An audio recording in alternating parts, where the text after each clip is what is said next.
When we were children, a single piece of candy was enough to make us happy all day.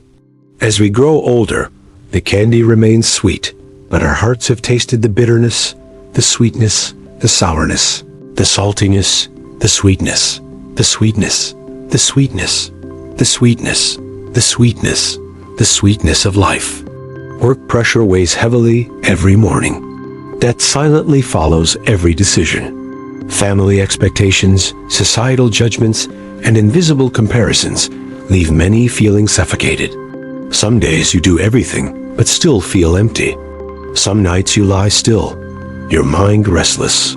Then, at some point, you ask yourself, everyone must die eventually. So what is the purpose of life? Today's video won't give you easy answers. Not empty platitudes or quick fix formulas for success. This video invites you to look at life from a different perspective. Slower, deeper, and more authentic. If you're tired, if you're confused, or if you feel like you're living according to a list someone else wrote, stay until the end of the video and subscribe to the Simple Philosophy channel to rediscover how to live more lightly and mindfully. Many people spend their entire lives in a state of constant running after goals, running after expectations, running after the image of success that society projects. But few stop to ask if they truly want it. We become accustomed to striving, but forget to learn how to let go. We become accustomed to proving our worth, but forget to nurture our inner selves. This imbalance makes people increasingly exhausted, even as their living conditions become more comfortable. Simple philosophy doesn't teach you to abandon everything and escape from life, nor does it teach you to endure and continue carrying burdens. What this video shares is a way to look back at yourself, to look back at how you are living. Where are you wasting your energy? For whom are you sacrificing your peace of mind? When you understand that, you will begin to know how to choose. Choose what to do, choose who to keep, and choose what to let go of. Life isn't as long as we think, but it's also not so short that we have to rush through it. The scariest thing isn't death, but living a lifetime unconsciously, living without knowing why you're living. This video is a gentle reminder that you have the right to slow down, the right to live differently, and the right to build a life that aligns with your inner self. If these things resonate with you, subscribe to the Simple Philosophy channel. Share the video with someone you care about, and allow yourself each day to learn how to live more deeply, more lightly, and more mindfully in a world that is too noisy. 1. When we were children, life was simple. We cried when we were sad and laughed when we were happy. All emotions flowed directly from our hearts to our faces. No need to hide them. No need to overthink. An afternoon flying a kite, a small piece of candy, a word of praise from an adult was enough to fill our hearts with joy. Childhood was like a clear stream. The water flowed naturally, without twists or turns. The world was small then, but peaceful. Life was poor in material things, but rich in emotions. Then people grow up. Smiles gradually learn to appear at the right time, not when happy, but when needed. Tears no longer fall easily, not because they aren't sad, but because they don't dare to be sad. Maturity is when you smile more, but your heart is heavier. It's when a day goes by without anything big happening, but you still feel tired. It's when you understand that there are sorrows that cannot be spoken. There are tears that must be swallowed back. The biggest difference between childhood and adulthood isn't the number of years lived, but the number of responsibilities we bear. When we're young, everything is taken care of, mistakes are forgiven, falls are caught. As we grow older, every choice has a price. Every decision has consequences. No one else takes responsibility for our lives. That's what makes life so complicated. The first pressure of adulthood is the pressure to become someone, to excel in studies, to have a profession, to earn money, to be stable, to be successful. These words are repeated over and over for years, without anyone asking if we truly want them. From there, people begin to live according to expectations. Live according to what others see. Live according to standards. Gradually, they lose the ability to listen to themselves. When we were children, we cried and laughed. Once we cried, it was over. No lingering effects. As adults, we laugh and cry. We laugh to hide our weariness. We laugh to maintain peace. We laugh to avoid being questioned. But at night, when everything calms down, sadness slowly spills out. The tears now aren't loud, but heavy. Heavy because they've accumulated. Heavy because they've been suppressed for so long. The responsibilities of an adult extend beyond simply providing for basic needs. They also include emotional responsibility. We must control our emotions, remain calm, be strong, and appear okay even when our hearts are wounded. Few are taught how to confront their own emotions. We learn how to work, how to earn money, but we don't learn how to live with sadness, how to heal inner weariness. That's why so many people are exhausted, even when they're not sick. As people mature, they take on more roles. The role of a child, the role of a parent, the role of a worker, the role of a breadwinner. Each role demands responsibility and sacrifice. When one shoulders too many roles without knowing when to let go, they live in prolonged stress. Over time, their mind and body become exhausted, and their spirit suffers without a clear cause. Life is complicated, not because the world is changing too fast, but because people's hearts are no longer calm enough to adapt. When we are young, we live in the present. When we grow up, we live in anxiety. Anxiety about tomorrow. Anxiety about the future. Anxiety about what others think. Anxiety about whether we will be left behind. This constant anxiety erodes our life energy little by little. Childhood teaches us to feel. Adulthood forces us to scheme. But if we only know how to scheme and forget to feel, we will live a rigid life. A life without joy. A life without meaning. Many people achieve their dreams, but don't feel as happy as they thought. Not because they are greedy, but because they have sacrificed too many genuine emotions along the way. True maturity isn't about losing the ability to cry. It's about knowing when to cry and when to laugh.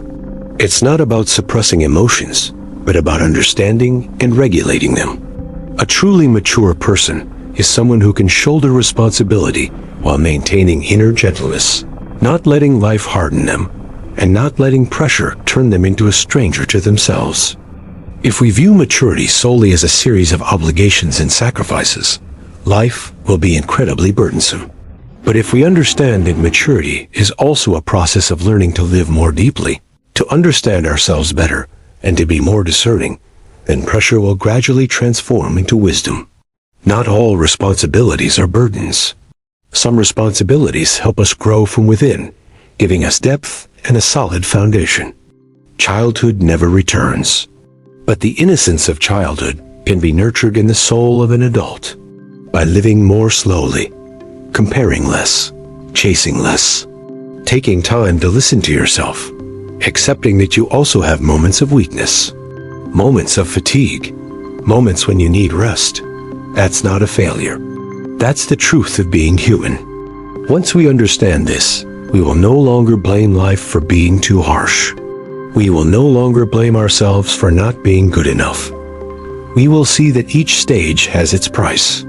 Childhood has carefree moments, but lacks freedom of choice. Adulthood has the right to make decisions, but comes at the cost of pressure. Understanding this exchange will lessen resentment and ease the burden on our hearts. Life becomes increasingly complex with responsibilities and pressures. But peace doesn't lie in avoiding responsibility. It lies in how we bear it. Bear it with mindfulness. Bear it within limits. Bear it without losing ourselves. Then, no matter how many roles life throws at us, we can still find a peaceful place in our hearts. A place where we can breathe, where we can let go, and where we can return to being ourselves. 2. There's a question almost everyone has thought about at least once in their life. but very few dare to stop and truly confront it. That question is, if everyone dies eventually, what is the purpose of life? This question doesn't arise when people are busy. It usually comes at very quiet moments. When night falls, when work is temporarily finished, when an event occurs, when we witness someone's passing, or when we are so tired that we no longer want to try. Most people avoid this question, not because they don't think about it, but because they're afraid. Afraid that if they delve deeper, they won't find the answer. Afraid that if they look directly, they'll see that the life they're living isn't what they truly want. So they return to the familiar cycle. Busy, making money, entertainment, passing through the days, using noise to mask a deep-seated doubt in their hearts. When we are young, we think little about death because life ahead seems so long. But as we mature, the gap between life and death becomes clearer. We begin to see our parents grow old, our friends change, and people we once knew suddenly disappear from our lives. At that point, the question of what we live for is no longer a distant philosophy, but a real concern. Some people say they live to make money, but even after earning enough money, they still feel empty. Others say they live to provide for their families, but once their families are settled, they feel like they are no longer themselves. Some say they live to achieve success, but when they reach a certain peak, they don't find the joy they expected. This shows that these superficial answers cannot reach the root of the problem. The question of what is the purpose of life doesn't actually require a single answer for everyone. It demands that each person turn inward, reflect on how they are living, and consider whether each day is truly living or merely existing. Are we living according to our own choices, or according to the inertia and expectations of others? The ancients said that life and death are momentous matters, yet people live as if they will never die. We postpone happiness. We postpone rest. We postpone living authentically. We think we'll do it later, when things are better, when we are in a better position. But death doesn't wait. It is precisely because we dare not face the limitations of human life that we easily live wastefully. Facing the question, everyone dies eventually, so what's the point of living, doesn't make life gloomier. On the contrary, it makes life more clear-headed. Knowing that time is limited, we waste less, fight less for unnecessary things, live less for pride, and try less to prove unimportant things. We begin to be more selective. We choose what's worth doing, who's worth keeping, and a way of life that leaves us with no regrets when we look back. Some people only realize at the end of their lives that they've lived too fast. Fast to compete, fast to accumulate wealth, fast to meet standards. But they've missed truly living moments. A peaceful meal, a deep conversation, an afternoon without purpose. These seemingly small things are what nourish life from within. This fundamental question also forces us to reflect on our relationship with ourselves. Are we treating ourselves kindly? Are we putting ourselves through too much hardship? Are we living against our deepest values? Many people appear fine on the outside, but are empty inside. This is because they have never given themselves the right to ask this question and seek the true answer. The purpose of life isn't about finding a grand reason. Not everyone needs to do something extraordinary. Sometimes life is simply about living fully with emotions, fully with responsibility, fully with conscience, fully with each stage of life. Those who live like that, even in ordinary circumstances, have lived a life that hasn't been wasted. When we dare to confront this question, we begin to slow down. Not because we're giving up, but because we understand where we're going. When we know our destination, we no longer need to rush around frantically. We walk more steadily, with less deviation. And even when difficulties arise, our hearts are less filled with anxiety. Everyone dies eventually. That doesn't make life meaningless. It makes life precious. Because it's finite, each day is worth cherishing. Because we don't know how much time we have left, We need to live in a way that leaves us with few regrets when we close our eyes. Understanding this, the question of what is the purpose of life is no longer frightening. It becomes a light, illuminating how we are living and leading us back to a more mindful, lighter, and more authentic life. 3. There's a short story that deeply touches on the question of what life is for. It's the story of a pig living in a pen. The pig grew bigger every day, fed well, and cared for carefully. But then one day, it accidentally overheard a conversation between humans. They said that when the time was right, it would be slaughtered for meat. From that moment, the pig's life changed completely. Before, every meal was a joy. Every time he got to lie in the sun was a pleasant moment. But since knowing his fate, the pig no longer felt happy. Each bite of food became a heavy burden. Every day was a day of fear. He lived in a state of dread, counting down in prolonged suffering. Even though nothing had actually happened yet, death was still in the future. But the pain had already begun in the present. The mother pig saw the change. She didn't deny the truth about the outcome, but she said something very simple. What will happen in the future hasn't come yet. But today's meal is real. Today's sunshine is real. Today's warmth is real. If you don't enjoy the present, you will live your whole life in misery before that misery actually happens. This story isn't just about a pig. It's about people. Many of us live just like that pig. We know that everyone dies eventually. We know that the future is uncertain. We know that loss might happen someday. And so we lose the ability to live in the present.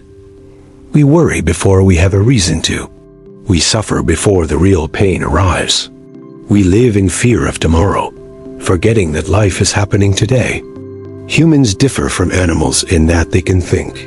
But it is also because of this ability to think that we cause ourselves suffering. We think that worrying about the future is wise.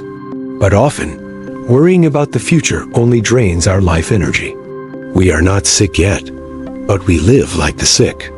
We are not dead yet, but we live like the dying. We have not failed yet, but we live like losers. Life thus becomes much heavier than it should be. The mother's words in the story are a profound wisdom. It's not about avoiding the truth.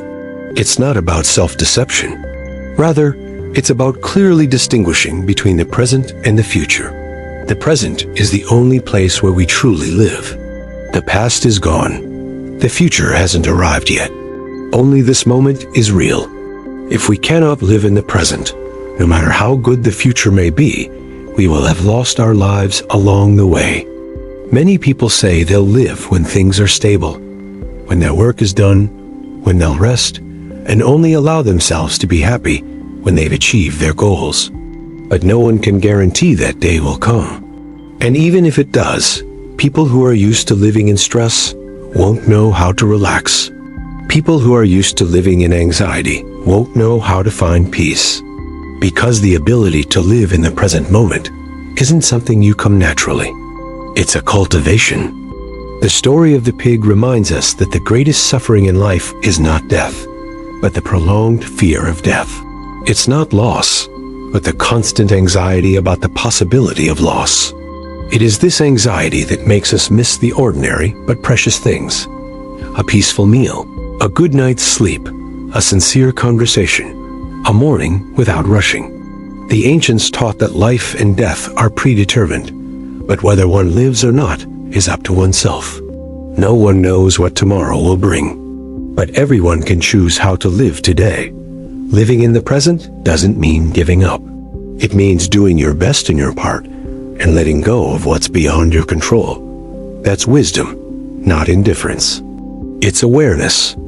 If the pig in the story had known how to enjoy each day, then even if the outcome remained the same, its life would have been lighter, short, but not wasted. It's the same with humans. We can't control life and death, but we can control our attitude towards life. We can choose to live in fear or to live with appreciation. We can choose prolonged suffering or to choose peace and tranquility each day. This story isn't about forgetting death. It's about reminding you not to let the fear of death kill the present. Don't let the future steal the joy you have. Don't let things that haven't happened yet control your emotions today. When you eat, eat wholeheartedly. When you rest, rest peacefully. When you love, love truly. If you're tired of worrying too much, if you constantly live in anxiety, even when things aren't bad, maybe you're living like that pig, knowing the ultimate end of life, and then tormenting yourself along the way. This video is a gentle reminder. Return to the present moment, because that's the only place you're truly living. If you find this story thought-provoking, stay with the Simple Philosophy channel. Subscribe to continue learning together how to live mindfully, deeply, and more lightly amidst a life full of changes. Share this video with someone you care about. Perhaps they also need a reminder to return to the present moment before it's too late. 4. The story of the pig seeking escape is a very relatable metaphor. After learning of its fate, the pig didn't just fall into fear or give up. There was a period when it began to think differently. If the outcome was predetermined, was there another way? It looked around its familiar pen, at the seemingly insurmountable bars, and for the first time in its life, it set a goal for itself, to find a way to escape. The pig realized something very real. The pen wouldn't change. The bars wouldn't budge, but his body could. He understood that if he continued to eat whatever he wanted as before, his body would grow bigger and bigger. The space to get out would become narrower and narrower. So he decided to do the opposite. He would lose weight, not because he liked suffering, but because he wanted to live. This decision wasn't easy.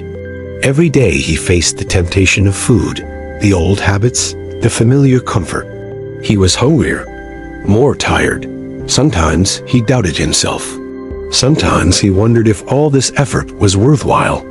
But every time he looked at the bars in front of him, he reminded himself that if he didn't change, the outcome would still be the same. This story is exactly like human life. Many people know where their current lives are leading them. A meaningless job, a relationship that's wearing them down, a lifestyle that's draining their body and mind. But knowing is one thing, changing is another, because change always comes with pain, with loss, with letting go of familiarity.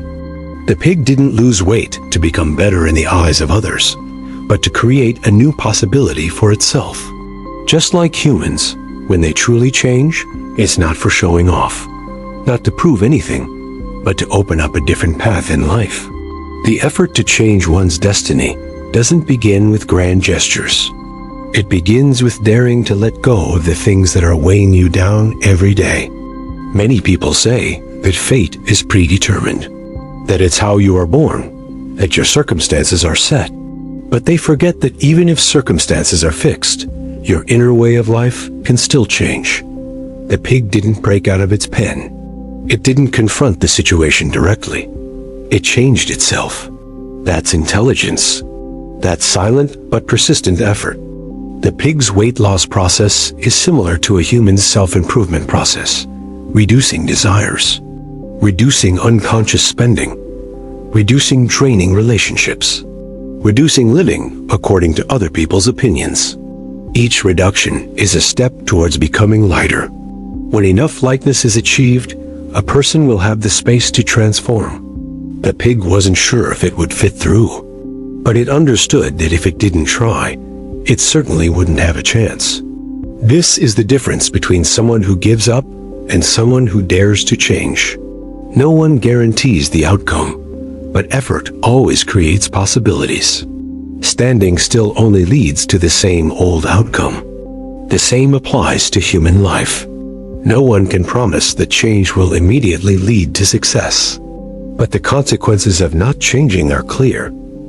A tired body will become even more tired. An anxious mind will become even more confused. A life lived against one's true self will become increasingly burdensome. Change isn't about guaranteeing success, but about avoiding being slowly killed by inertia. There's something very important in this story. The pig didn't seek escape by blaming others, not blaming humans, not blaming fate, not blaming the pen. Instead, it focused all its energy on what it could do, changing itself. When humans stop blaming, the energy returns. And when the energy returns, transformation begins. Efforts to change one's destiny aren't always noisy. Often, they happen quietly, like the pig that ate less each day. No one cheered it on. No one acknowledged it. But as the days went by, its body became lighter. The space around it widened. Hope gradually emerged. It's the same with people. Real changes aren't always visible, but they accumulate silently. The story of the pig finding a way out reminds us that not all efforts must be confrontational. Sometimes we don't need to break through the circumstances. We just need to adjust ourselves accordingly. When we have enough inner strength, the way out will appear. Many people try to change the world, but refuse to change their own habits. In the end, they become exhausted and don't get very far. The pig didn't know when its opportunity would come, but it prepared every day. That's a very thought-provoking attitude towards life. Preparing for opportunities that haven't arrived yet. Preparing for a better possibility. Not living carelessly just because things are safe now. If people only live for immediate comfort, sooner or later, they will be constrained by their circumstances.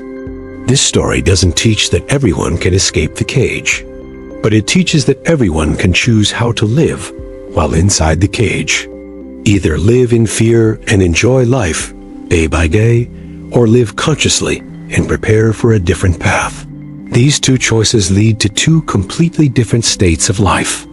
Trying to change one's destiny is not about rebelling against life, but about cooperating with life by doing one's best. When people take responsibility for how they live, destiny will gradually have room to change.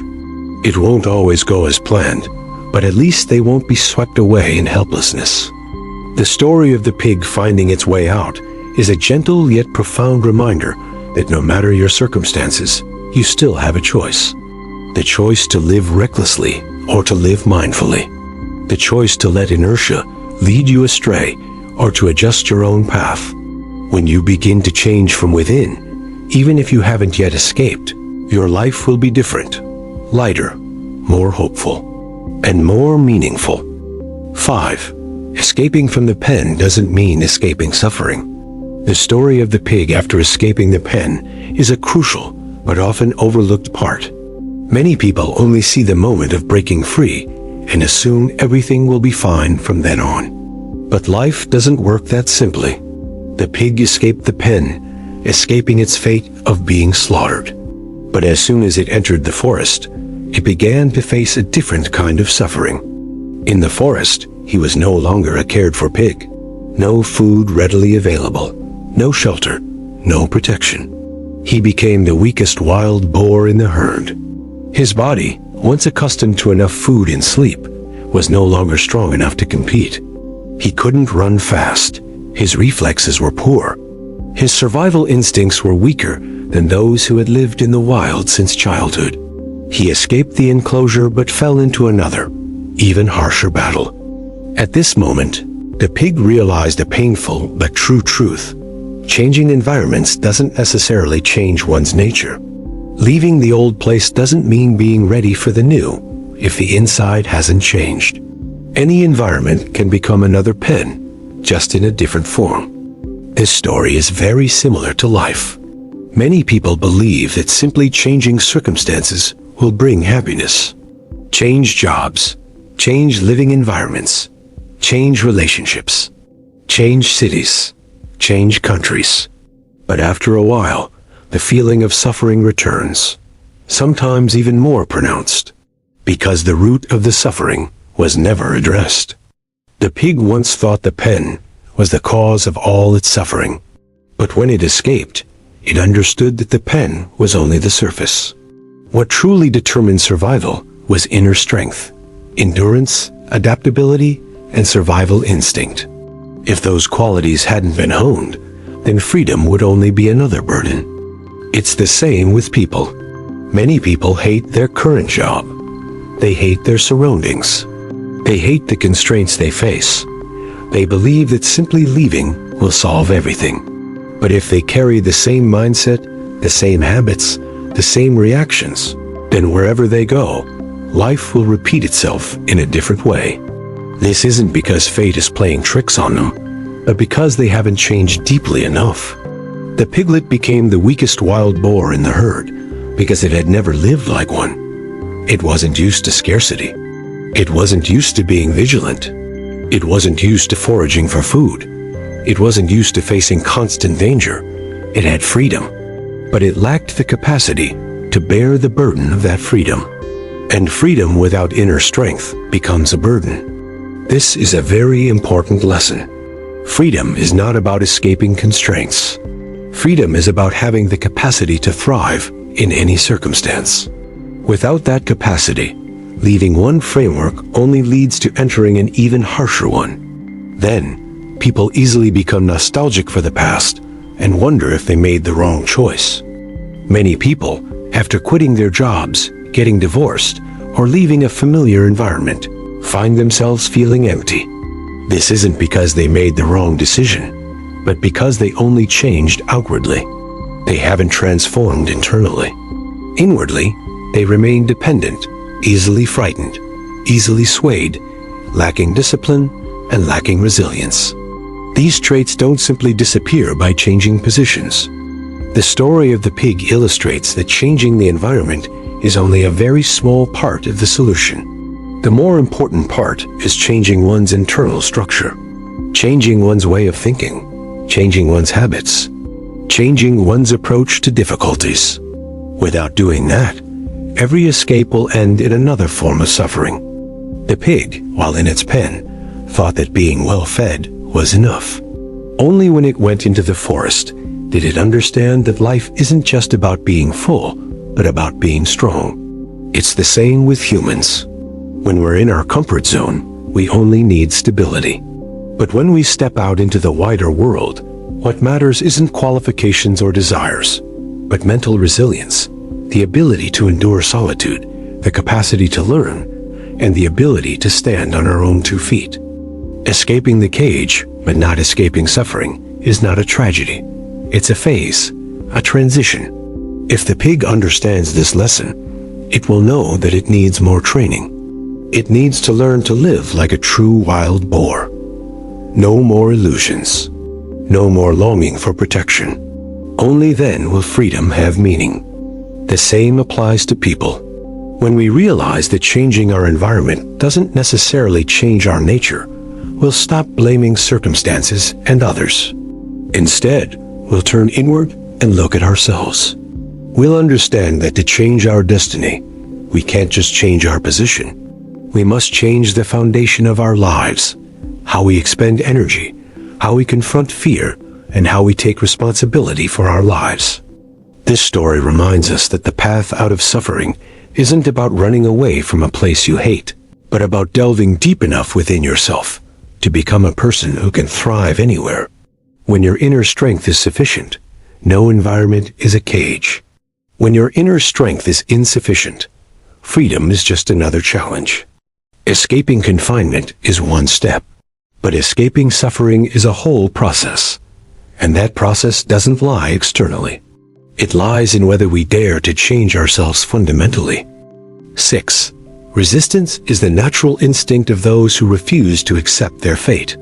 After becoming the weakest wild boar in the herd, the pig chose not to return to the pen. Nor did it accept living forever in a position of contempt.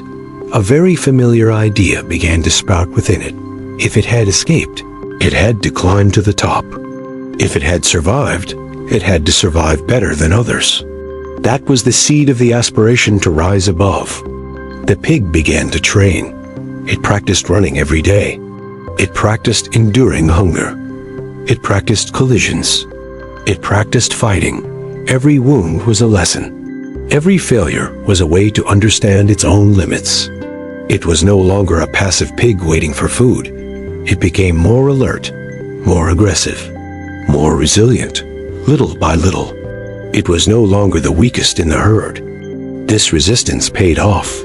After many seasons of survival, the pig rose to the top, no longer oppressed, no longer deprived of food, no longer afraid of the gaze of the others. On the surface, it was a victory, an inspiring story. From the bottom to the top, from the outcast to the leader. But very few people see the other side of the peak. When a pig becomes the leader, it is no longer allowed to be weak. It is not allowed to be tired. It is not allowed to make mistakes. Every decision affects the entire herd. Every oversight can lead to the death of many others. The pressure is no longer about individual survival, but about the burden of leadership.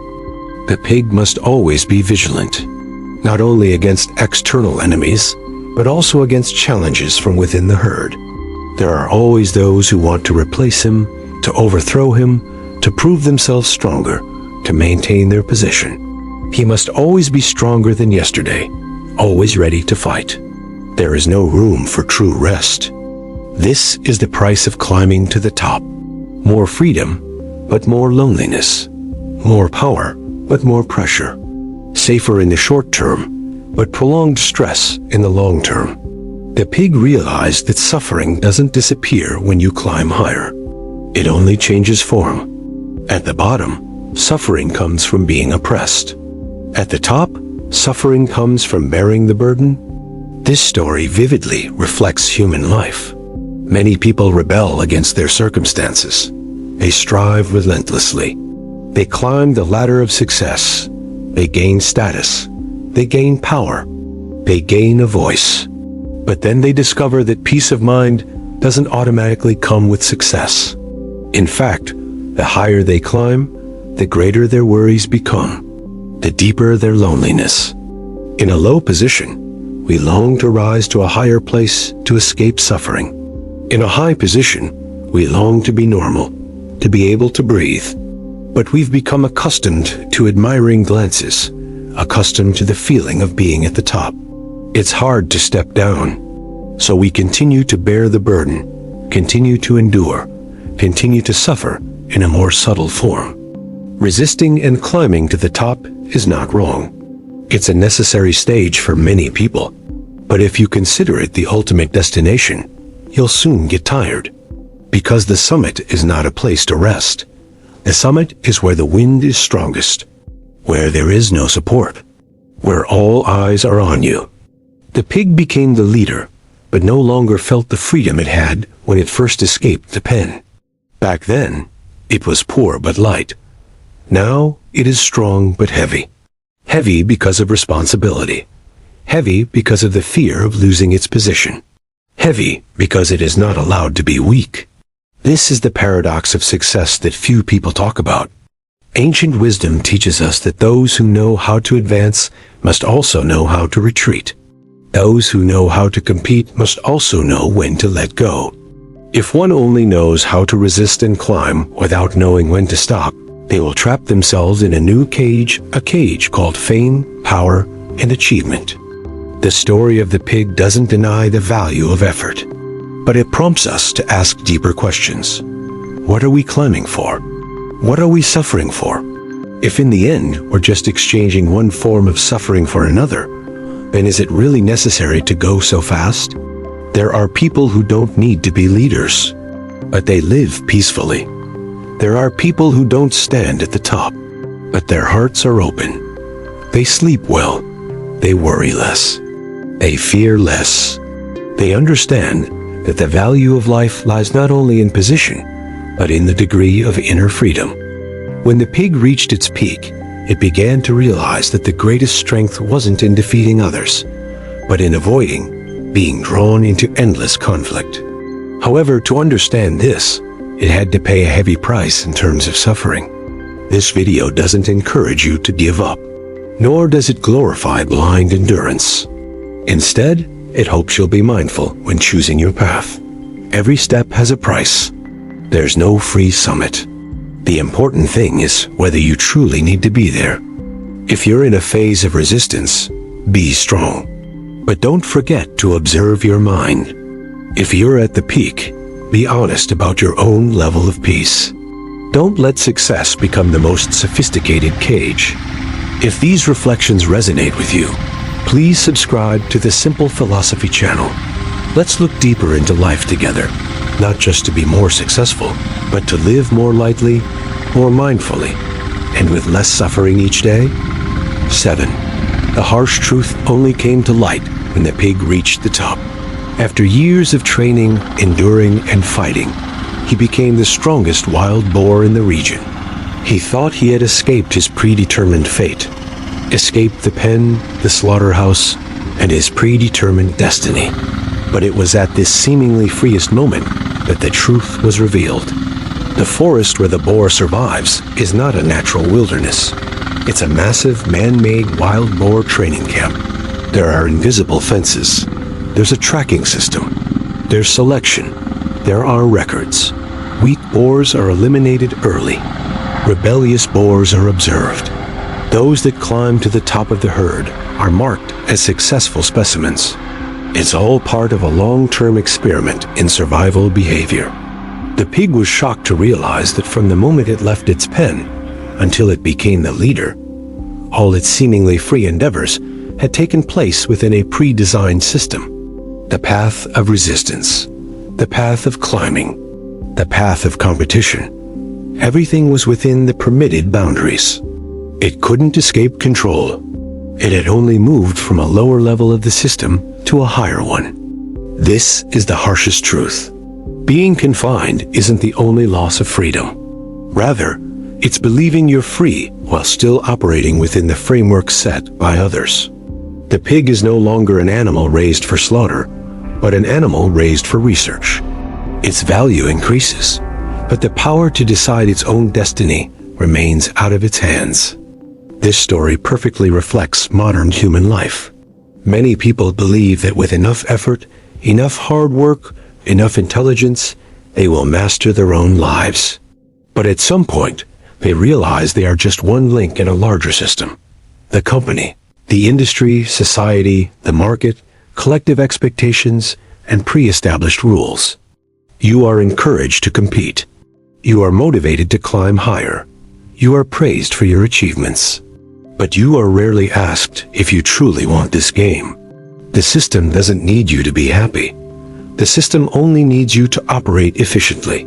The better you are, the higher you climb, the more useful you become to the system. But that doesn't mean you have more freedom. Many people, when at the bottom, think that climbing to the top will free them from suffering. But when they reach the top, they discover even greater pressure, more responsibility, an inability to stop, an inability to retreat, an inability to live slowly. They are like the lead pig, constantly watched, always having to prove their worth, always fearing replacement. They are strong, but never idle, successful, but never at peace. The harsh truth is this: the system doesn't need you to wake up. The system just needs you to keep running. Running for fame, for money, for position, for the attention of others. When you're tired, someone else will take your place. When you fall, the system won't collapse. It will just change to a different pawn. The pig realized that no matter where it was, the pen still existed, just in a different form. The old wooden pen was very clear. The new forest pen was more sophisticated, larger, and seemed to offer more freedom on the surface, but harder to escape from. Because the old pen had iron bars, the new pen was in its mind. It's the same with people. When we're forced, we know we're suffering. When we're given an opportunity, we think we're free. But if we're not alert enough, we'll willingly tie ourselves to the cycle. Overworking, constantly comparing ourselves to others, fearing falling behind, fearing being inferior, fearing losing our position. And we'll call that responsibility, courage, maturity. The harsh truth isn't meant to make us pessimistic, but to awaken us. To awaken us to the fact that not every mountain climb is necessary, not every game is worth playing, and not every peak is worth sacrificing inner peace for. When we realize we are merely pawns, we begin to have the opportunity to choose a different way of playing. The young boar in the wild boar training camp began to understand that true freedom doesn't lie in being the leader of the herd, but in not letting the system determine its entire value. However, to reach this realization, it had to go a long way, endure much pain, and sacrifice many years. Life is like that. Some people spend their whole lives running without ever stopping to ask themselves why they're running. Others only realize at the end of their lives that they've been following the rules of the game perfectly, but have lived far from themselves. They haven't failed, but they're not at peace either. They don't lack anything, but they always feel empty. The harshest truth is that the system won't tell you this. No one teaches you how to escape the game, because a sober person is a gear that has stopped turning. A person who is sufficiently capable is difficult to control. Therefore, ancient wisdom always emphasized turning inward, maintaining one's spirit, maintaining one's mind, maintaining inner independence. After realizing it was merely a test subject, the pig no longer eagerly competed as before. It began to observe, to restrain itself, and no longer used all its strength to maintain its position. This was the first seed of inner freedom. Although the external circumstances remained unchanged, its inner self had already transformed. It's the same with people. You may not have escaped the system yet, but if you don't let it dictate your entire value system, you're less controlled. You still work, but without sacrificing your soul. You still strive, but without self-destruction. You still move forward, but you know when to stop. The deeper meaning of the story lies not in exposing control, but in helping us understand that freedom is not about being unbound, but about not being captivated, not being swept away, and not losing ourselves in a game designed by others. If you feel like you're trying your best, but getting more and more tired, achieving great success, but feeling increasingly empty, you might not be wrong. It's just that you've been playing too long in a system that isn't designed for peace. Realizing this isn't about giving up, but about living more consciously. If these reflections make you pause for a moment, hold on to that moment. It might be the time you begin to step out of your own invisible cage. And if you want to continue these profound dialogues, join the Simple Philosophy channel, where we don't discuss how to win more, but how to suffer less and live more mindfully each day. 8. The funeral of the 52-year-old man took place on a windy afternoon. It wasn't raining. It wasn't gloomy. Everything was quite normal. The coffin was placed in the courtyard. A few wreaths. A large portrait photograph. The man in the picture smiled gently. His eyes held a hint of weariness, the look of someone who had lived almost the latter half of his life. He died after a stroke. No last words, no farewells. The family was devastated. His wife sat in shock. The children were silent. The grief of the living was real. Very real. But as soon as you step outside the family circle, another truth gradually emerges. Many people attended the funeral. They shook hands, nodded, exchanged familiar condolences, and then quickly moved on to other topics. Work, prices, health, news. Some ate and laughed at the same time. Some took the opportunity to meet old friends. Others viewed it as a rare reunion. No one intentionally acted indifferent, but no one truly shared the family's grief for too long. In the corner of the yard, a group of men sat drinking tea. Their conversation revolved around business, stocks, and projects. They laughed quite loudly. Nearby lay the coffin of a recently deceased man. The distance between life and death was only a few meters, but the emotions were vastly different. That moment left the observer speechless, not out of anger, not out of reproach, but because they realized a cold yet very real truth. The life and death of each individual are not as important to the majority as we think. Our pain is the center of our world, but to others, it is merely a passing event in their lives. That 52-year-old man had lived a very hard life. He worried about his family. He worried about his children. He worried about his work. He had little rest. He had little thought for himself. He had sacrificed a great deal. But when he passed away, the world didn't stop. Work continued. People still came and went. Laughter still echoed at his funeral. This truth is not intended to deny the value of a human life, but rather to dispel an illusion that many people carry. The illusion that if we try harder, sacrifice more, endure more, then one day the world will remember, be grateful, and cherish us forever. The reality is that most of the world doesn't have enough room to carry the burden of another's pain for long. Everyone is busy living their own life, busy with their own worries, busy pursuing their own goals. Our passing, however tragic, is ultimately just a small dot in the larger flow. Realizing this isn't about being pessimistic, but about becoming more aware. Awakened to understand that if we live only for recognition, for being remembered, for being praised, then we are placing the meaning of our lives in the hands of others, a very fragile and unstable place. If that man could see his own funeral, he would probably be sad, but he might also understand.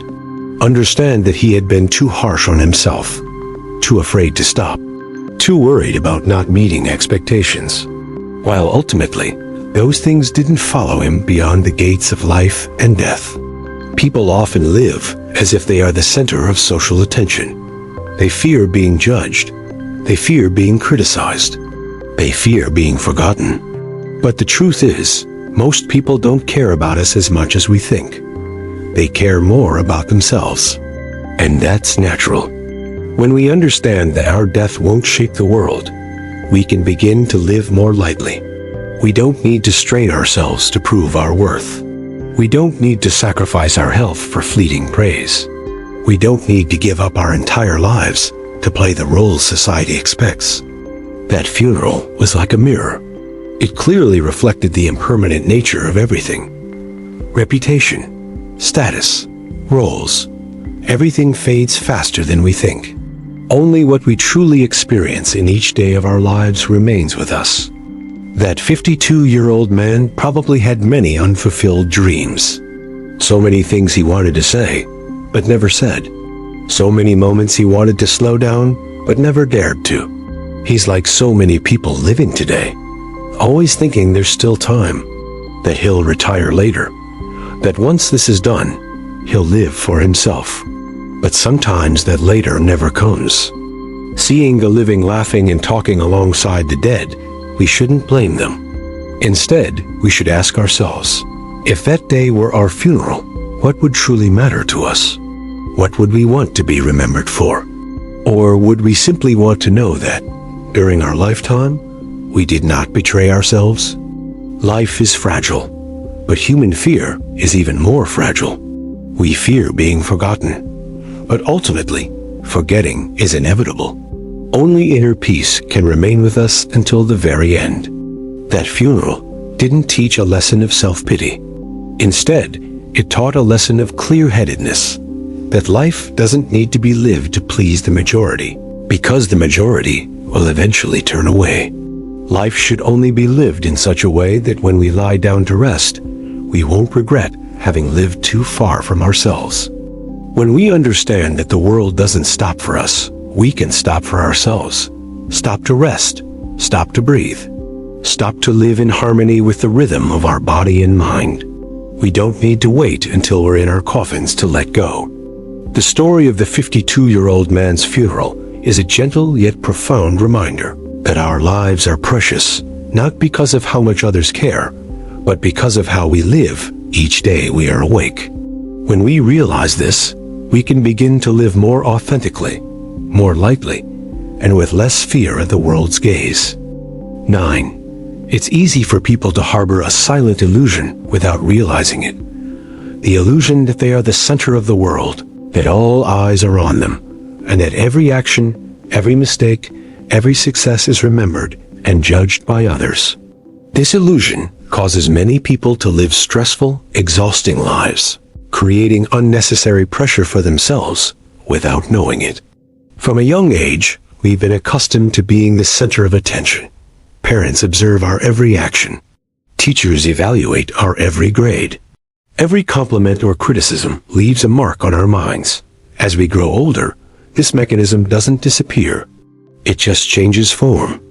We begin to care about the gaze of colleagues, friends, and society. We fear being talked about, being judged, doing things differently, and failing in front of others. All of this stems from the belief that others are watching us closely. But the truth is different, very different. Everyone in this world is busy with their own life. They worry about their work, their fears, their dreams, their wounds. Human time and energy are limited. No one has the capacity to monitor and care deeply about another person's life for as long as we imagine. You might accidentally say something wrong in a meeting. You think everyone will remember it forever. But the reality is, after the meeting, everyone goes back to their desks and gets back to their work. Very few people remember what you said. You might post a picture and worry about every comment. But a few days later, the news feed goes cold. No one notices anymore. The feeling of embarrassment or anxiety only lingers strongly in your own mind. The illusion of being the center of the world leads people to exaggerate their own importance in the eyes of others. This isn't arrogance, but rather a survival instinct. Humans always need the feeling of being recognized to feel secure. But when this feeling goes too far, it becomes a burden. Many people don't dare to live authentically because they're afraid of what others will think. They don't dare to change careers. They don't dare to rest. They don't dare to slow down. They worry about being judged as incompetent, lazy, or a failure. But they forget that others only think about you for a very short moment. Then they return to their own worries. The truth is, each person is the center of their own world. Not in your world, not in the world of society, but in their inner world. When you understand this, a great burden will be lifted. You'll realize that you don't need to play so many roles. You don't need to always appear strong. You don't need to always prove yourself right. Because no matter what you do, others only care for a moment. The most lasting feelings are your own. The ancients said that a truly free person is one who is not bound by external opinions. This isn't because they are emotionless, but because they understand the true nature of humanity. They understand that fame is temporary, praise is temporary, and criticism is also temporary. Only inner peace is real. When you make a mistake, don't obsess over whether others will remember it forever. They won't. When you achieve something, don't expect lasting admiration. It will also fade quickly. Understanding this helps you maintain a calm demeanor. Don't get too carried away with praise. Don't get too discouraged by criticism. The illusion of being the center of the world also makes people vulnerable. An unintentional glance, a casual remark, a cold attitude, we easily attribute it to ourselves. That we're not good enough, not important enough. But very often, it's simply that the other person is tired, busy, dealing with their own affairs. It's not your concern. Once we let go of this illusion, we learn to return emotional responsibility to the right people. Other people's feelings are their own business. Our job is to live in a way that doesn't betray our true selves. We don't need to control other people's thoughts, and we can't. We can only control how we live. The greatest freedom in life doesn't come from being loved by everyone, but from no longer being overly dependent on their opinions. When you understand that others don't care about you as much as you think, you'll dare to live more authentically. Dare to make mistakes. Dare to try. Dare to stop when you're tired. Dare to change paths when necessary. Ultimately, realizing you're not the center of the world doesn't diminish you. On the contrary, it lightens your burden. When you stop striving to be the center, you can return to being an ordinary person, living each day to the fullest, caring enough for those who deserve it, and dedicating most of your energy to nurturing your inner life. This is the foundation for living peacefully and deeply in a world that is often very noisy. 10. When people truly understand that they are not the center of the world, a profound change takes place within. It's not a feeling of pessimism or self-deprecation, but rather a quiet yet powerful liberation. Because many of life's fears don't stem from circumstances, but from the imagined perspectives of others. From a young age, people are accustomed to living under scrutiny. At school, they fear their teachers' opinions. At home, they fear their parents' disapproval. As adults, they fear their colleagues' gossip, their superiors' judgment, and societal labels. Gradually, they develop a very tiring habit of constantly observing themselves through the eyes of others. They are always worried about whether they are doing well enough, whether they are being looked down upon, or whether they are falling behind. This habit makes people fear failure more than actual failure. We don't just fear bad results. We fear the feeling of shame. We fear being seen as incompetent. We fear being compared to others. Therefore, many people don't dare to try. They don't dare to start. They don't dare to stop when they're tired. They don't dare to change direction when they know they're going the wrong way. They choose outward safety to avoid scrutiny. But inwardly, they become increasingly frustrated. It's only when people realize a very simple truth, that others don't really pay as much attention to them, as they think that a burden begins to fall. You realize that everyone is busy living their own lives. They worry about their money, their families, their health, their fears. No one has the energy to monitor and judge you for long. You might fail once. You might say the wrong thing. You might do something incomplete. But that event only lingers in your own mind for a long time. For others, it passes quickly. The next day, they're busy with their own worries, worrying about their own anxieties. The feeling that everyone is staring at you is actually just a projection of your own insecure ego. When people understand this, they begin to fear failure less. Not because failure doesn't hurt, but because they know that failure doesn't define them forever in the eyes of others. It's just a point on the road of life, a necessary experience, a lesson learned at a cost. You can get up, you can move on, and you don't need to carry that shame for years. At the same time, people are also living less of a show.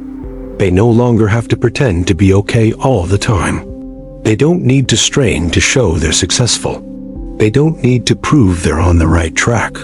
You allow yourself to be vulnerable at times, to be confused at times, to not know what to do next. And that's no longer a sin. Living to perform is incredibly energy draining.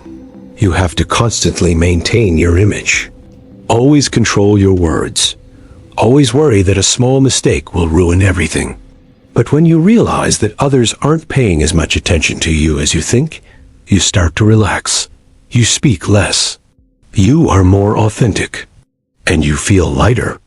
This freedom also allows people to dare to live at their own pace. No more rushing to keep up with others' progress. No more excessive comparisons. No more forcing oneself to be like a certain role model.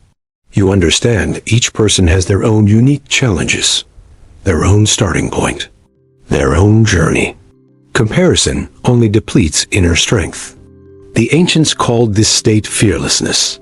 It's not about being completely fearless, but about not letting fear guide your life. When you no longer fear external opinions, you begin to live based on inner standards. What brings you peace? What allows you to grow? What lets you sleep peacefully at night without self-reproach? Understanding that no one truly cares about you also helps you become more tolerant of yourself.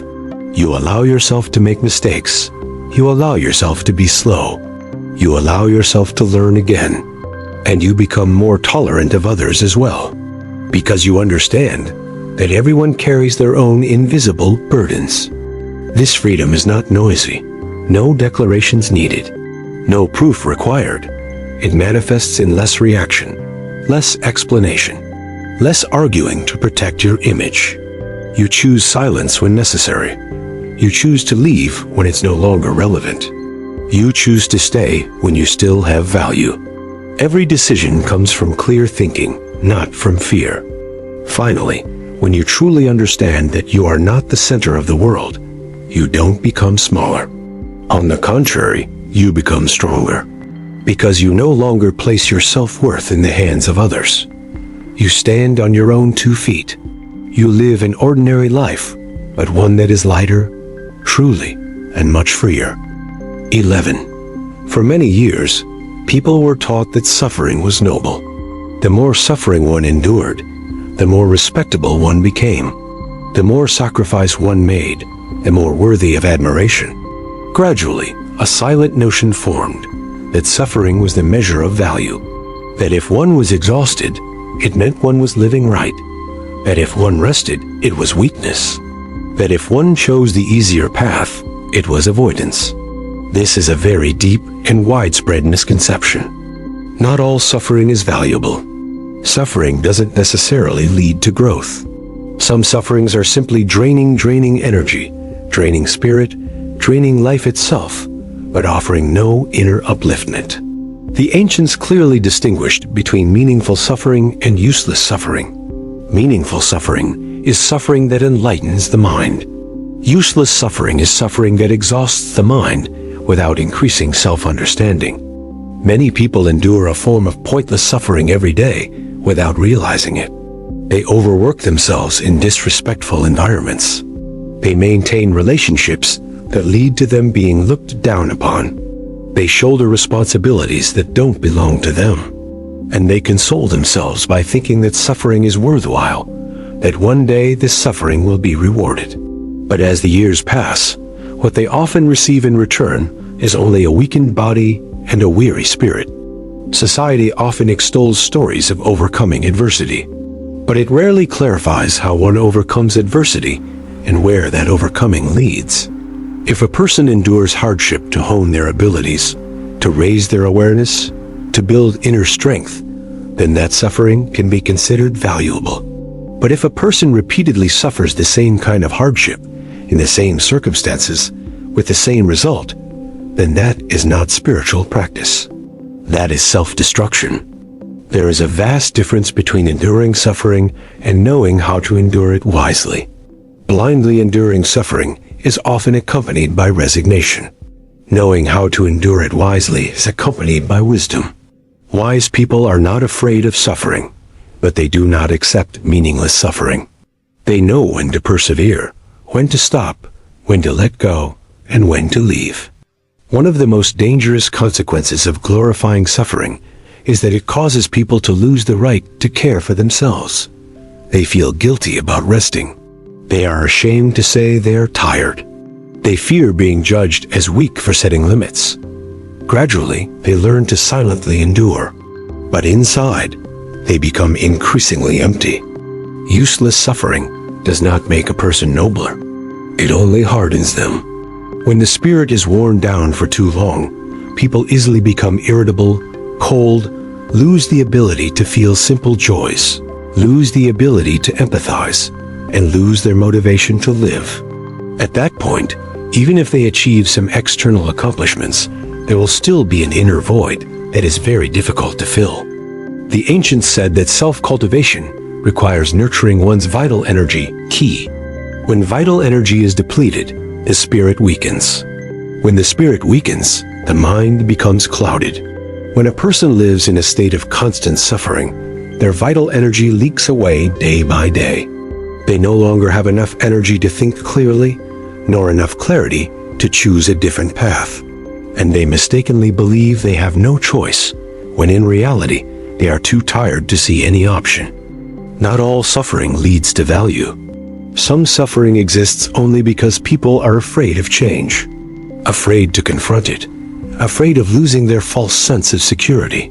Once they become accustomed to suffering, it becomes their comfort zone. Stepping out of it is what's truly frightening. But if they don't, their lives will be trapped in a vicious cycle. There is also a very subtle form of suffering. It's the suffering of having to play a role, the role of a good person. The role of the responsible person.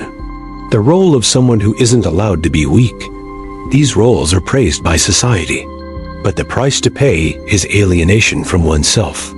When a person is constantly straining to be worthy, they have no room to breathe. and this suffering is often unseen. Ancient wisdom doesn't teach people to escape suffering. Instead, it teaches them to discern, to distinguish which suffering is worth overcoming and which should be avoided, to distinguish which suffering helps one grow and which only diminishes. A wise person doesn't boast about how much suffering they can endure, but observes where that suffering is leading them. If suffering makes you clearer, stronger, and more self-aware, then it may be worth enduring. But if suffering leaves you increasingly exhausted, doubtful, and disillusioned with life, then no matter how much society praises you, you should stop and reflect. Life is finite.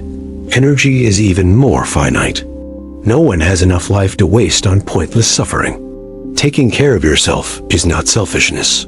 Choosing the easier path is not avoidance. Moving away from things that drain you is not weakness. That is the fundamental wisdom for living a long and fulfilling life. When people stop blindly glorifying suffering, they begin to ask the right questions. Does this suffering help me grow? Or is it just taking away the last vestiges of life within me? When they dare to ask those questions, people begin to reclaim control of their own lives. Not suffering is noble. True nobility lies in knowing how to live mindfully, protecting one's spirit, preserving inner strength, and choosing a path that allows one to live both comfortably and peacefully.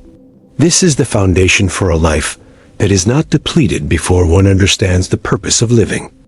12. Many people enter adulthood with a silent obsession, the need to find meaning in everything they do. Even enjoying a delicious meal requires considering its nutritional value. Going on a trip requires questioning whether they've learned anything. Taking a day off feels like a burden, as if it didn't create any value. Gradually, people live in a state of constant stress, as if any moment that doesn't hold significant meaning is therefore meaningless. This is a very common misconception among modern people, not because they are wrong, but because they are led by an ideology that views life as a performance record, where every action needs to be converted into value, achievements, results, benefits. But real life doesn't work that way. Life isn't a final report. Life is a continuous stream of experience, sometimes profound, sometimes superficial, sometimes climactic, sometimes very ordinary.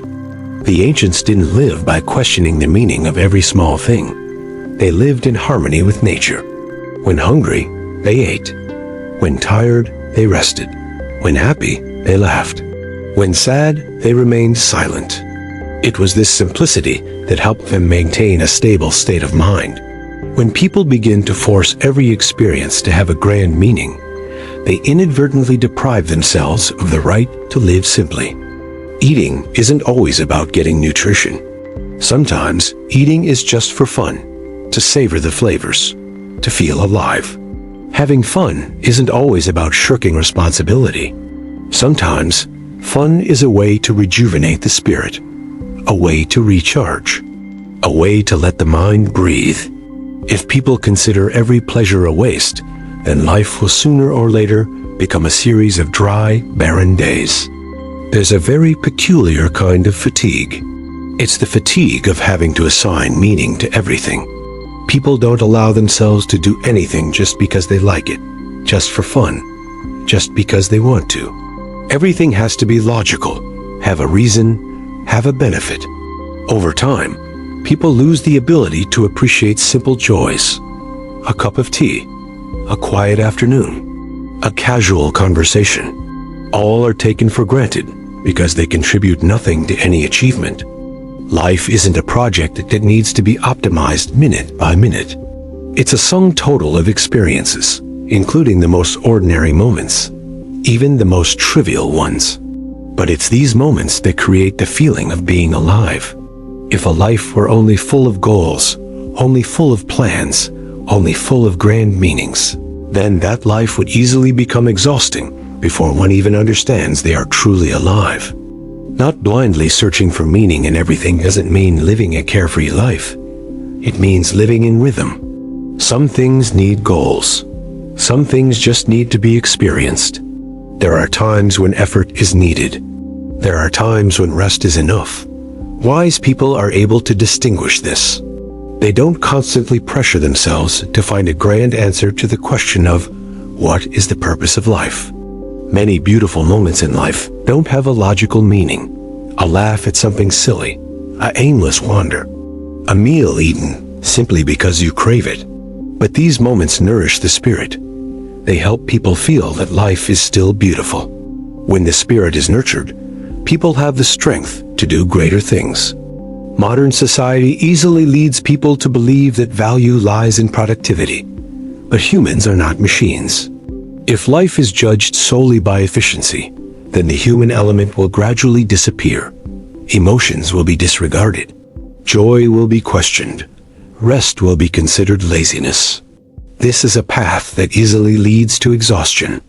The ancients lived slowly, not because they lacked ambition, but because they understood that life needed nurturing. Nurturing wasn't just about moderate eating and drinking, but also about small joys, moments of aimlessness. When people allow themselves to live this way, their hearts soften, their energy balances, and their minds become clearer. Life is a flow. You don't always need to go against the current to prove anything. Sometimes just drift along. Sometimes just stand still. Sometimes just feel.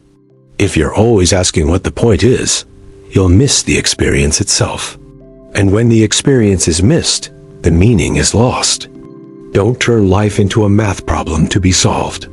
Don't turn each day into a competition. You don't need to be constantly improving. You don't need to be better every day than the day before. Some days, just enough is enough. Enough to eat. Enough to sleep. Enough peace. That's enough to live. When people stop blindly searching for meaning in everything, they begin to live more authentically, more lightly. They eat when hungry without self-reproach, rejoice when happy without doubt, and rest when tired without shame. And it is in this natural state that a deeper meaning gradually emerges. Not a meaning created by thought, but a meaning that comes from the feeling of truly being alive. 13. The story of the little fish searching for the ocean may seem simple at first glance, but it deeply touches upon the anxieties of modern humanity. The little fish is born in water. It grows in water. It breathes water. It lives off water. Yet it spends its entire life swimming everywhere in search of the ocean. It believes the ocean is somewhere larger, freer, and more meaningful than where it lives. It doesn't realize that the water surrounding it every day is already the ocean. Humans are the same. We are living. We are breathing. We are present in every moment. Yet we always feel a sense of incompleteness, a lack of meaning, a lack of purpose, a lack of something great in the distant future. We believe that when we reach a certain milestone, when we understand a certain truth, when we find a perfect answer, then life truly begins. But in our search, we forget the life that is unfolding before us. Many people don't live in the present. They live in an imagined future. Someday, when they are more successful, more skilled, more fulfilled, more knowledgeable, only then will they allow themselves to live fully. Like a small fish believing that only when it finds the ocean will life have meaning. The place it's swimming now is just temporary, just a stepping stone, just waiting. But life is not a waiting room, not a prelude, not preparation for something bigger ahead. Life is what is happening right now. If we always consider the present insufficient, not right, not quite, and wherever we go, we will carry that feeling of incompleteness with us. People often think that meaning lies in the future, in a clear answer, in a complete philosophy, in a recognized social role. But the more they search, the more they learn, the more they read, the more they think, the more empty they feel. Because meaning is not an object that can be found externally. It is a feeling born from living fully with what they have. Small fish don't lack the ocean. They only lack awareness. Humans don't lack life either. We only lack the ability to be present. We eat without feeling. We work without connecting. We speak without listening. We live, but our minds are always elsewhere. When the mind isn't here, no matter how abundant the circumstances, we still feel a sense of loss. Many people ask what they live for, but few ask how they are living. They want a grand meaning, a complete answer, a guiding principle that encompasses everything. But they overlook how they treat each day, each meal, each conversation, each breath. Meaning doesn't lie in the final answer. It lies in the quality of each moment. A small fish swims endlessly, unaware that the water is supporting it every second. Humans are also supported by many familiar things. A functioning body, a steady breath, a sky that opens every morning, a simple meal, a peaceful sleep. But because we are so familiar with them, we take them for granted. Then we seek meaning in more distant, more sublime, more complex places. Modern society encourages people to search, to find purpose, to find passion, to find a mission, to find a better version of themselves. This isn't wrong. But if you're only searching without living, then that process becomes a form of escapism. Escaping the present, escaping simplicity, escaping unresolved emotions. There's a paradox. The more one tries to find meaning, the more meaningless one feels. Because when we consider meaning as something to be achieved, the present moment is always seen as insufficient. And when the present moment is insufficient, the mind is restless. When the mind is restless, all experiences fade away. The smaller the fish swims, the more tired it becomes, the more doubtful it is. But if it stops and feels, it will realize it has never left the ocean. Life doesn't always require understanding. It doesn't always require answers. There are times when you just need to live, just need to experience, just need to be present. Meaning isn't something to grasp. It's like air. When you relax, when you stop searching, it naturally appears. People suffer because they constantly think they're lacking something important. They lack purpose. They lack direction. They lack meaning.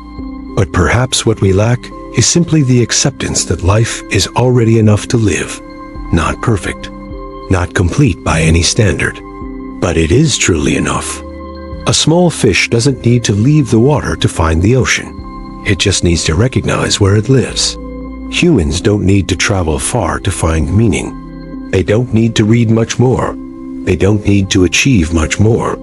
They don't need to become a different version of themselves.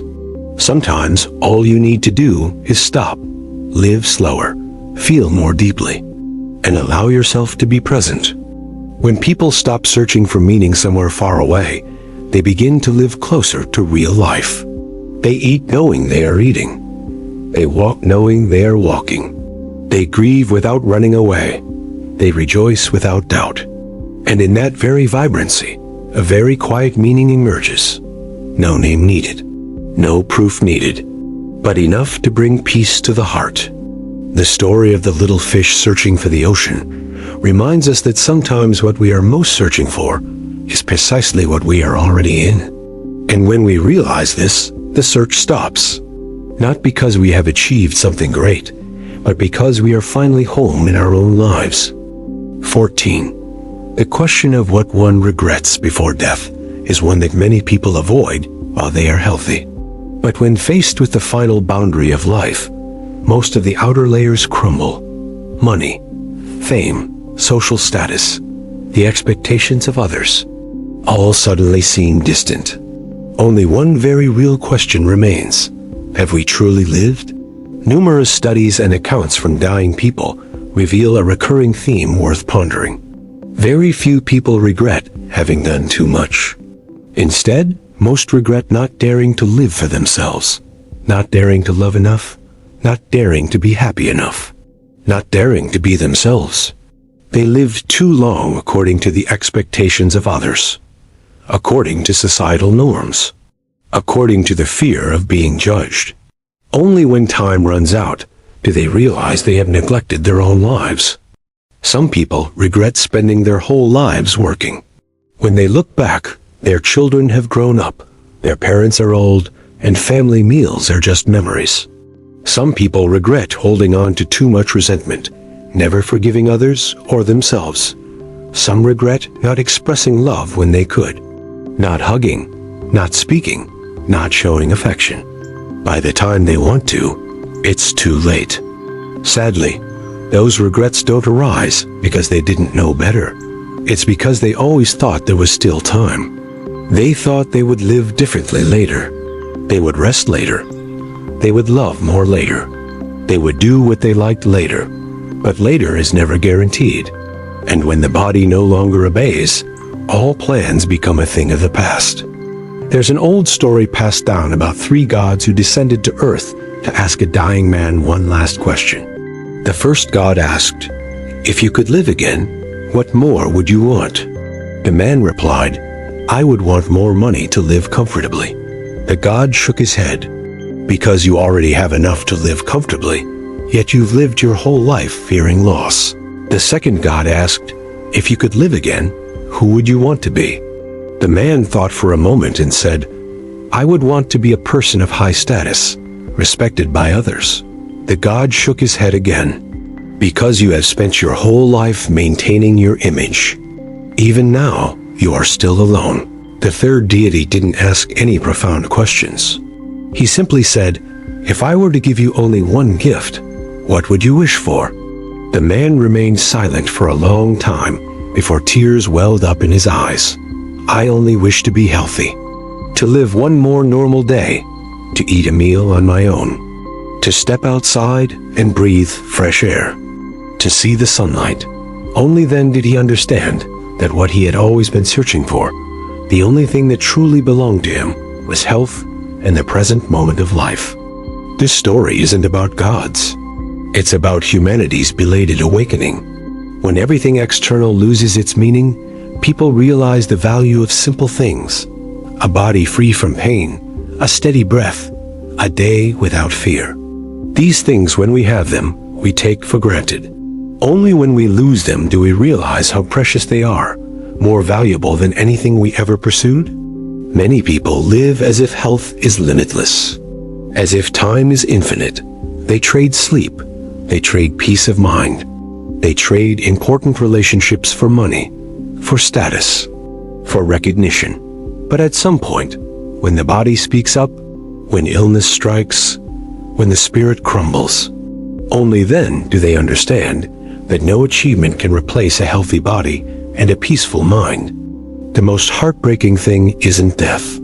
It's the regret of looking back on a life that never truly belonged to oneself. A life lived constantly putting on a facade, playing roles, chasing after trends, comparing oneself to others, and postponing happiness.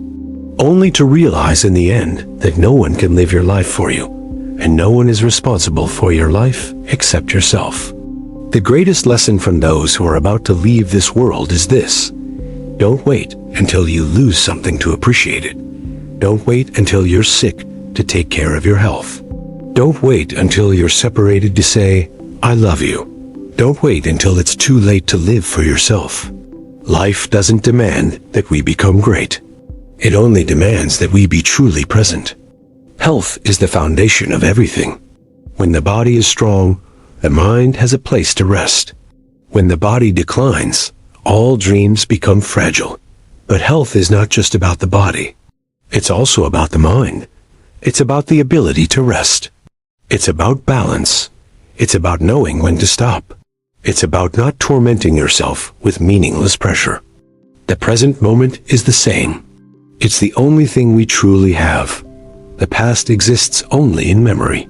The future exists only in imagination. Only the present is real. Yet people spend most of their time worrying about the future or dwelling on the past. They silently miss the present. Each day passes without being fully lived. Those who are dying don't regret not having achieved everything. They regret not having lived deeply enough, not having loved truly enough, not having been completely joyful, not having devoted enough time to the things that nourish them. They realize that simple joys, a quiet morning, a warm meal, a sincere conversation, are the essence of life. The story of the three gods doesn't teach us to give up everything. It only reminds us to rearrange our priorities. Don't wait until you have no other choice to realize what's important. Live in such a way that if one day you have to leave, you can say, you lived true to yourself. You loved when you could. You were happy when you had the chance. You cared for your body and mind with mindfulness. If there's one final lesson to be learned from regrets before death, it's this: life doesn't need profound meaning. Just be mindful enough not to lose the real things: health, time, and the present moment. While you still have these three things, cherish them, because they are the only things that cannot be bought back once lost. Life isn't a to-do list to be crossed off one by one, nor is it a race where whoever suffers more is considered more noble. Many people spend their lives chasing goals, meeting standards, meeting expectations, following what they're supposed to do. Only at some point do they realize they've been living a busy life but haven't truly lived. The meaning of life isn't something you have to search for somewhere in the universe. It's not given to you when you achieve enough, nor does it appear when you endure enough suffering. Meaning is created by how you live each day, from small but genuine choices, from how you treat yourself and others. When you eat a meal in peace, without rushing, without worrying, without your phone, just savoring the flavors and warmth, that moment is meaningful. When you smile genuinely, not to please anyone, not to hide your fatigue, but a smile that comes from within, that moment is fulfilling. When you love without calculation, without fear of loss, without demanding reciprocation, simply wanting the other person to be at peace, that love is meaningful in itself. Many people judge their lives by results, by money, by status, by recognition, but those things are always changing. They may be there today, they may be gone tomorrow. If the meaning of your life is tied to those things, you will always live in fear. Fear of failure, fear of being left behind, fear of not being good enough. Conversely, when you create meaning from your way of life, from your presence, from the very small but very real things, no one can take that away from you. No circumstance can steal it, because it lies in how you choose to live, not in the final outcome. Living fully doesn't mean always being happy. It doesn't mean never being sad, never being in pain, never being tired. Living fully means daring to feel, daring to face, daring to stay with what's happening instead of running away. It means knowing when to stop, knowing when to rest, knowing when to let go of things that are no longer suitable, and knowing how to appreciate what you have. Life becomes burdensome when we try to live according to a script that isn't our own, when we play too many roles, strain for too long, endure unnecessary things just for fear of being judged by others. But when you allow yourself to live more authentically, slower, less, you will find your heart lightens considerably. Meaning isn't about grand things. It often lies in the simple things we overlook: a quiet morning, a sincere conversation, a restful evening, a day that passes without self-reproach. If these things are lived fully, then a life is worth living.